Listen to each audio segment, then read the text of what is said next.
time for a review of what's making the headlines in the papers this morning with Arise News analyst Dr. Constance Ikoku. Good morning, Dr. Ikoku, and what a wonderful report beaming the searchlight on Nigeria's criminal system, especially the death penalty and the issues surrounding it. Great work. I know. Thank you so much, Nkechi, and good to see you this morning. And happy birthday is belated. Thank you, Dr. Ikoku. Well, happy birthday, and there's a lot of cake in the newsroom for those that are around. You know, Thank you so much for bringing that this morning. Thank you, Doctor. Yeah, boxes and boxes of cake. And a very good morning to you, Yolanda. How are you? Good morning, Dr. Constance. I'm doing well, thank you. And yourself? Good to see you. Great. Okay, to look at the papers with us this morning, we have Samuel Odaudu. He is the deputy editor of Blueprint newspaper. Hello there and welcome to the program. We'll begin with this day. In this day, we have Reuters.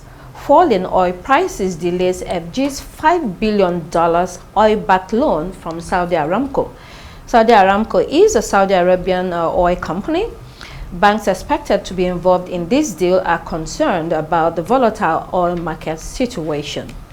We know that since 2019, the Nigerian National Petroleum Company Limited was using forward oil sales agreement for loans up to the tune of $21.6 billion. Many see this as mortgaging the country's future. The Saudi Aramco loan will be backed by 100,000 barrels per day of oil and will double the $7 billion oil-backed loans taken in the last 5 years. This deal is expected to be renegotiated given the current situation. I mean, just placing Saudi Aramco, the world's largest oil producer, generally considered to be well-run from a financial perspective, a strong performance, profitable, stable, high market capitalization, you know, placing it beside the NNPCL just gives us food for thought. We need to get it together. Your take on the story, Samuel? Yes, anything that has to do with oil for us in the country, it raises eyebrows because we are largely dependent, our economy is largely dependent on oil. Now, there is nothing essentially wrong with entering into this kind of deals, especially if the terms are right. Of course, like you mentioned, the Saudi Arabia maintains a very vibrant oil company when you compare that to our own Nigerian NNPC. Now, the issue is this. Many times, this kind of deals, the details are not known. And so, those who have such sentiment that it is a way of mortgaging the future of the country, they may have a point. However, government needs to let Nigerians know what are the objectives of this. You want to get liquidity. This kind of deal is either forward sales or it is called pre-export financing. Yes, so if the details are known, it will really encourage people. And so we know more so the risk is high because of the volatility of the oil market at the international the volatility of oil prices at the international market. So it is very important to focus on this. Let us know the details and let Nigerians be carried along that this is the objective, this is how long it's going to take so that we all can see that this is a good idea. Otherwise. Well, and I think I agree with Samuel on that. And what that means when you're looking at the volatility of oil prices, it just means that Nigeria now has to cough up more oil, as we're seeing extra 100,000 barrels, to get the same amount of cash.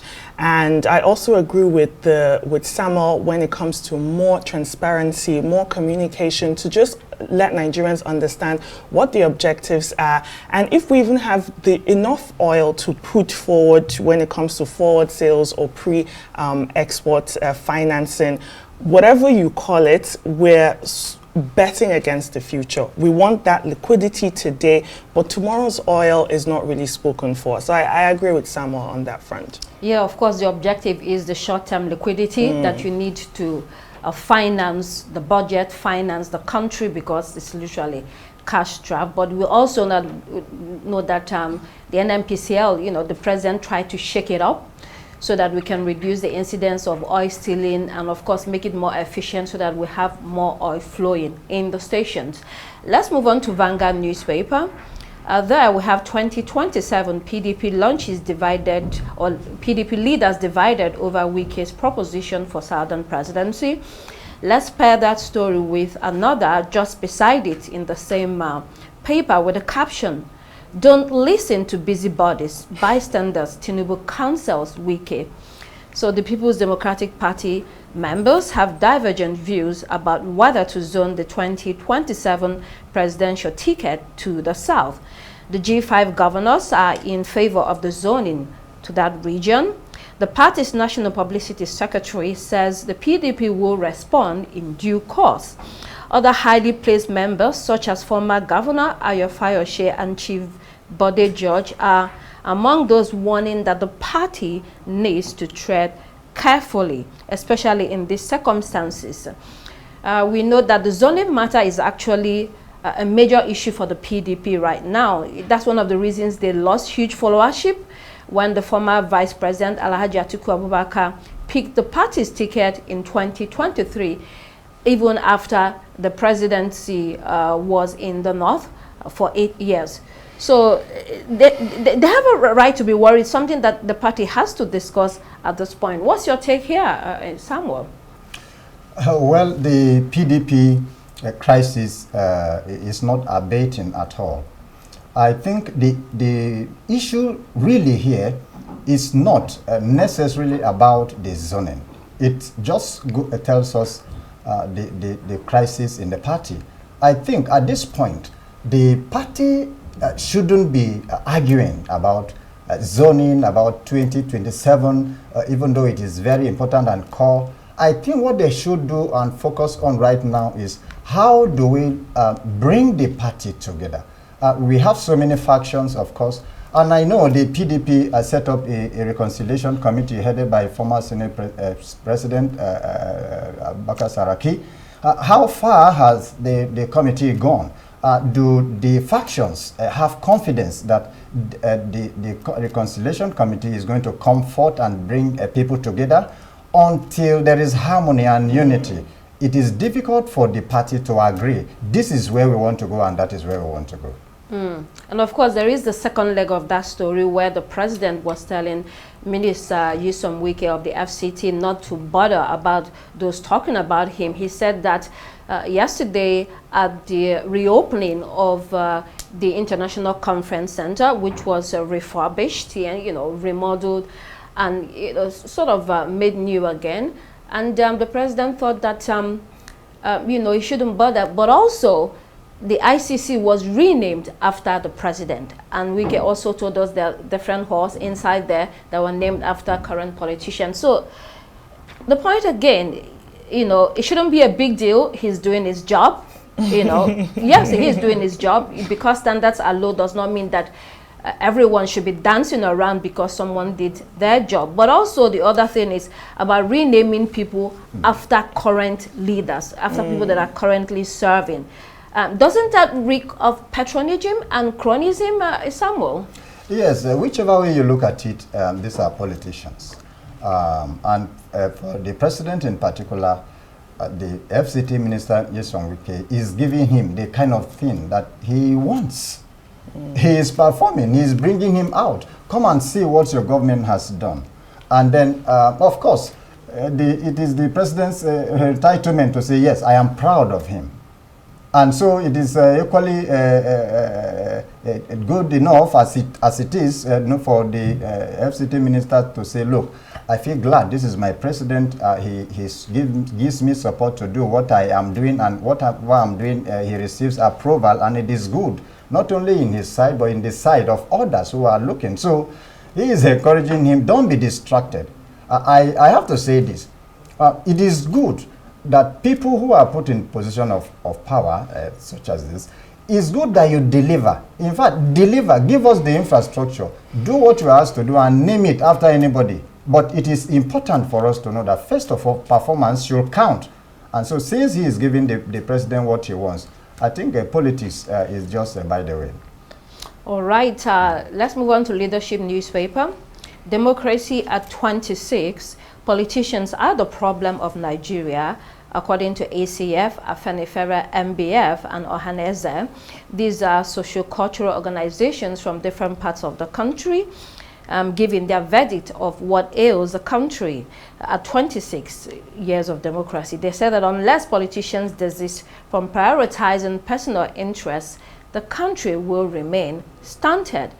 Well, Nigeria at 26, these groups have made reasonable, well-founded points on the state of the nation. At the same time, it can also be argued that the people may also be the problem. In what sense? What I mean by that is that the people eventually become the politicians, right? The leaders are pulled from the masses or emanate from the masses. Yolanda, do you get the point here? Absolutely, I do. And I think that there is a consensus, an overriding one of everybody kind of agreeing that this is the problem at the moment with the politicians. And you very rightly said about people being accountable right down to the molecular level, like the individuals of the nation. And, you know, I just wish that more people had that way of thinking, that if I am more honest, more integrous in my way of living, then that has an overall impact on the economy, on how businesses are run, and ultimately by the type of leaders that we have. So yes, I do agree with you, very much so.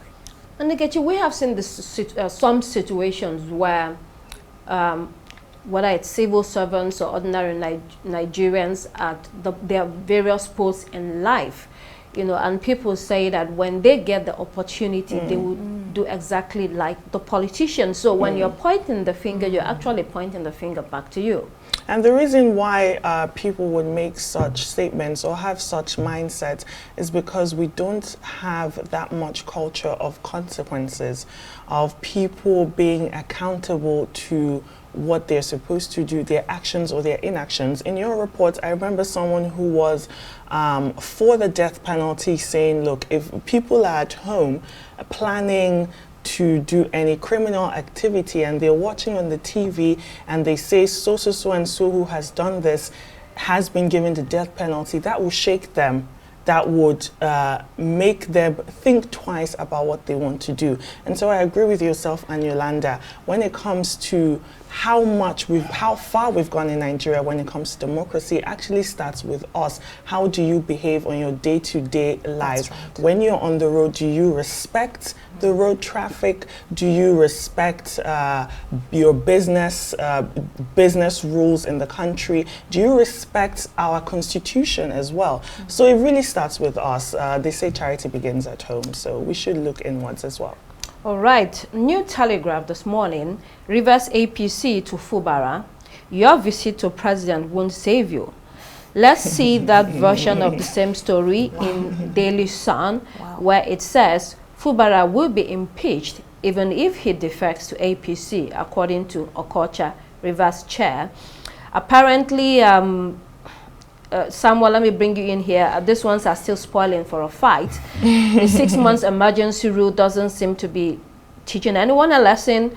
It seems that the only solution to the opposition in Rivers State is the impeachment of Fubara, or the removal, or the fact that they don't want him back on that seat. So how does reconciliation even begin? These are the kinds of rhetorics that messed up the entire politics and the development that we witness in Rivers State. I don't think this is the kind of statement that we need at the moment. Governor Fubara, you don't want him to meet the president. Who should he meet? They should be looking for solution. And Fubara, who is one of the biggest stakeholders, should be seen as making effort. He should reach out to all the relevant stakeholders if it is peace that they really want. And let me also say that the APC in Rivers State, they cannot absolve themselves of this crisis. And I think it is just the way of saying the one who has no sin should be the first to cast the stone. In this case, every one of them, they have sinned and fallen short of the glory of God, as the Holy Book would say. So I think we should play down this kind of rhetorics. If they really want peace to come to that place. That is my take on it. You know, when you were using an example from the Holy Book, I remember that report on death penalty when I was speaking to the driver, and he said, you know, the Bible says he who kills should be killed. And it was so jarring to me that, you know, this kind of connection is being made with the Holy Book. But, you know, of course, people believe these things, and it forms part of the opinion that we see that there is that resistance against abolishing the death penalty in Nigeria. Anyway, there's a whole lot of conversation on that. But let's move on to the Guardian newspaper. June 12th, Lamido urges Tinubu to immortalize Humphrey Nwosu. A fresh call from former governor of Jigawa State, Sule Lamido, for Nigeria to honor late Humphrey Nwosu, who was the chairman of the National Electoral Commission during the June 12 elections, for his contributions. I remember 2 days ago when you were here, you mentioned that when we spoke about it always comes June back. 12. Yes, you cannot rule out, you know, the name of Humphrey Nwosu when you talk about the history of June 12, can you? Yeah, definitely. When we're celebrating June 12th, that was built on what Nigerians believe to be a free vote supervised by late Humphrey Nwosu. And years and years, decades later, we're still talking about, should he be immortalized? What can we do to honor someone who, in the face of political uncertainty, interference, still stood through and continued with that election, is just something that we have to continue talking about. I think every time June 12 rolls around, that conversation will definitely come up, and we'll see how that goes this year with the president. I know the president is speaking to the joint session of the National Assembly on tomorrow. Thursday, that's tomorrow. Tomorrow, yes. Okay. So we'll see what that takes us, where that takes us. You know, some have argued against him being honored because, you know, they say he should have stood tall. But others also say it was a military government. It was a difficult situation, but he was bold enough to stand, you know, and announce the elections. Your thought on that? Yes, I think the issue of June 12th is something that will remain with us for a very long time to come, because history doesn't have a short memory. Now, I think the issue of immortalizing Professor Humphrey Nwosu is something that has been unduly politicized. Taking the issue to the National Assembly, you don't need the deliberation, you don't need the legislation to immortalize a man who has done such a great service to the nation. And of course, I believe the best way to immortalize this man and honor what he has done, his legacy, is to have us, I mean, the INEC of the day conduct a free and fair elections. Let us be able to have a comparison. This was how Nwosu did his. This is how the current man did his. So we would be able to do that comparison and say, yes, kudos, you have done well. That is the best way I think we can immortalize Nwosu. All right, let's also see Daily Trust newspaper, the front page. June 12, protest against hardship, insecurity to hold in 20 states, according to organizers. We also have 96 houses burnt down in Plateau community. Again, truck drivers killed in Imo State. Northeast to experience 4-day blackout. And then we have the Punch newspaper. In the Punch this morning, Saudi Aramco delays Nigeria's crude-backed $5 billion loan. We have seen that. FG budget cut leaves 1,500 health workers without pay. There's still a story on a PDP power play. PDP convention caught in Wike Makinde camp's crossfire. On to Daily Independent this morning. Let's see what's on that front page. PDP leaders mock Wike, others for affirming Anyanwu as scribe. NDIC begins liquidation dividends payment to Premier Commercial Bank creditors. And at the top, Tinubu affirms commitment to revitalize Nigeria's infrastructure. We also have that story on Saudi Aramco loan to Nigeria being delayed. On to the international headlines this morning. Daily Graphic, nurses strike, government committed to dialogue, minister. There's an ongoing strike by Ghana Registered Nurses and Midwives Association over conditions of service. There's always everyone wanting more money and better conditions of service. The Citizen newspaper, Operation New Broom humiliates migrants in a move that belongs in the archives of apartheid. The Department of Home Affairs in South Africa launched Operation New Broom to combat illegal migration. The operation focuses on arresting, convicting, and deporting undocumented foreign nationals. In the inside page, you see that there was a shop owner that was arrested. His shop was raided for lack of proper documentation. Yolanda, you can come in here. Is SA going the Trump way? One wonders. I was about to say that, but what worries me the most about this headline is the humiliation part of it. South Africa is very well known for violent crime. So I feel like this type of immigration crackdown of the magnitude that it's promising and, you know, kind of forecasting it's a bit scary, because you then tend to wonder if it will go as smoothly as maybe originally intended. You know, some years back, even months ago, we had talks about the xenophobic attacks in South Africa. And with that, you need to be very careful. There's a difference between, you know, having your national security concerns around the issues of immigration and also just looking at the humanitarian obligations, doing things the right way, in a diplomatic way that doesn't need to be violent, and hopefully there will be no loss of lives. As well, you know, it's part of, right now in South Africa, it's the middle of the winter, and South African winters can be quite harsh. So I'm just hoping that this crackdown doesn't end up being and looking like what's happening in LA at the moment. Yeah, you're correct. So, you know, in a country where you have xenophobic attacks, that can be a lightning rod. Yes. Let's see metro.co.uk. Revenge massacre at school. A former pupil returned to his old school and killed 10 people with a shotgun before killing himself. This happened in southern Austria. Another incident of mass killing right there. Then to the Guardian newspaper, UK imposes sanctions on Israeli ministers for inciting violence. Australia, Canada, New Zealand, and Norway joined the UK in placing sanctions on these ministers for their actions against Palestinians. Again, Yolanda, some will say it's about time. You know, there's a lot that's been happening in this Gaza war that has gone on and refused to end. Indeed, it's a very delicate dance. You know, one has to be very careful with the commentary that is made around these situations.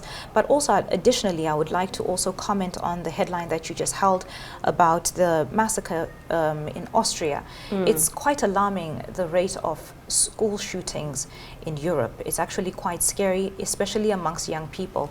If I understand correctly, the gunman turned the gun on himself and committed suicide once he had, you know, done away with quite a few number of pupils and adults as well. So I feel like this is there are deeper issues that need to be looked into. Why is there such a rising number of school shootings in Europe? Why is it so much amongst young people? A few days ago, if I believe yesterday or the day before, we had the knifing in Manchester, and I came to find out that it's actually a young Nigerian boy at the age of 14 years old. Yes, so it's quite alarming, and I think the government needs to really focus in on mental health awareness, speaking to children, helping them understand different things and how to process your emotions, because such massacres are quite saddening to see. I know, Samuel, let me bring you in here. In that Israeli story, there was a ship that was heading to Gaza with aid.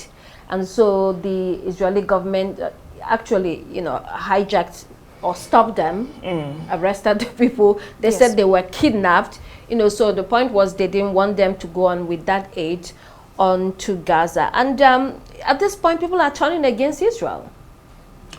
Well, this is a war situation. It is a very delicate issue, really. Now, when you look at the position of Israel, Israel has no confidence in cargo and ship bringing items to the Gaza or the Palestinian region, there are always suspicions that some of those who are supporting the war or those who are taking side with the Palestinians could hide under AIDS, and it happens in all over the world. Those people hide under the AIDS humanitarian support to bring in arms and then to support the other side. So I think it has to do with this kind of suspicion. And it is very important to really be sure on the part of Israeli, what is the content of the cargo that they have hijacked. And it's also good to follow up who have that picked, what is their condition. I think under this circumstance, we should be very specific instead of generalizing.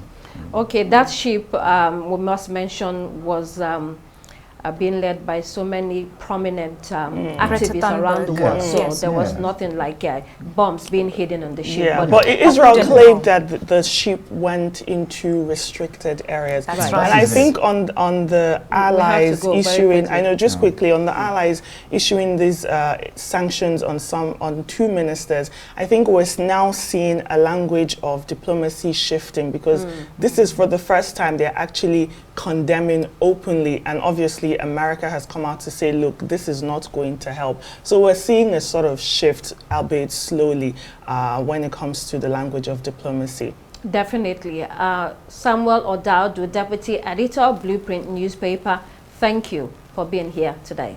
And thank you so much, Dr. Constance Ikoku, for helping us make sense of the frontline news this morning. That's all the time we have for you here on Daybreak. My name is Nkechi Nana. And I'm Yolanda Robert. Keep it here on Arise News. The morning show is next. Goodbye.